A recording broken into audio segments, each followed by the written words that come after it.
Zaffa presents Traitor, written by Chris Ryan and read by Paul Thornley. Chapter 1.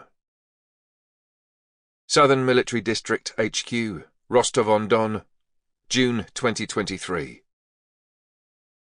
General Gennady Nikolaevich Zorin, overall commander of Russian forces in Ukraine, was studying the latest reports from the front line when he heard the knock on the door. Zorin was grateful for the interruption. The reports made for grim reading. They spoke of demoralized soldiers, problems of resupply, faulty or missing equipment, poor intelligence. There were stories of exhausted troops pushed into battle without any military training whatsoever, forced to fight for months on end without being rotated out of combat. Men so hungry they had resorted to rummaging through bins for scraps of rotten food. The general had been particularly disturbed by news of junkies in the trenches. Conscripts hooked on amphetamines and mephedrone to help relieve the boredom of life in a war zone. Zombie soldiers, the intelligence report called them. All of which gave General Zorin a problem. What to tell his paymasters in the Kremlin? The way he saw it, Zorin had two options, neither of them good. He could share the unedited reports with his superiors, give them the full, unexpurgated accounts of the situation unravelling 70 miles to the west across the Ukrainian border. There were advantages to this option. In recent days, the forces under Zorin's command had suffered a series of embarrassing defeats. The Ukrainians had pushed his men out of several key villages.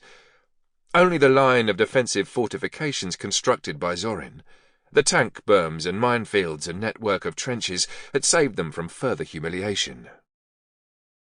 The president would have heard the bad news by now. Inevitable. There would be the usual game of Kremlin scapegoating. People blaming one another in a bid to escape the firing squad. So maybe it wasn't a bad idea to get his excuses in early. Launch a preemptive strike against accusations of incompetence. Anyone who read the reports would know that ultimate responsibility for the losses in Ukraine did not lie with Zorin, but with the people above him.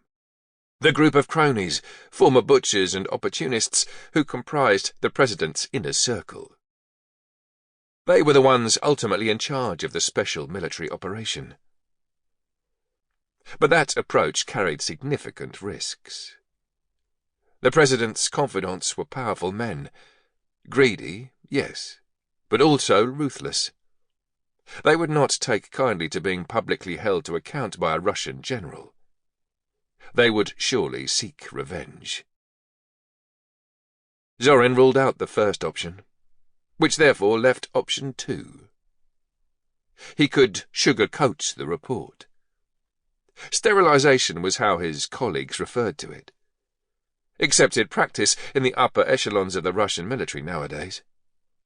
Strike out anything explosive, anything that might contradict the president's distorted interpretation of events on the ground. Outright lies were unwise, of course. You couldn't make it too obvious, but you could always massage the figures downward, minimize the casualties, gloss over retreats, reframe defeats as strategic withdrawals. Most of Zorin's predecessors had done the same thing. Strategically the safer option. No one wanted to enrage the president, but professionally disastrous. Zorin had been appointed to command Russian ground forces in the spring. It had not taken him long to identify the root cause of their many problems in Ukraine, namely, incompetence and mismanagement at the top of the food chain. His predecessors had been afraid to speak truth to power. They didn't have the balls to tell the president what was really going on. Already isolated, he had now become fully divorced from reality on the ground. But no war had ever been won with a deluded commander-in-chief running the show. Zorin considered himself a proud soldier. 40 years of service to the fatherland. The failures in Ukraine burned deeply inside him, filled him with Sample complete. Ready to continue?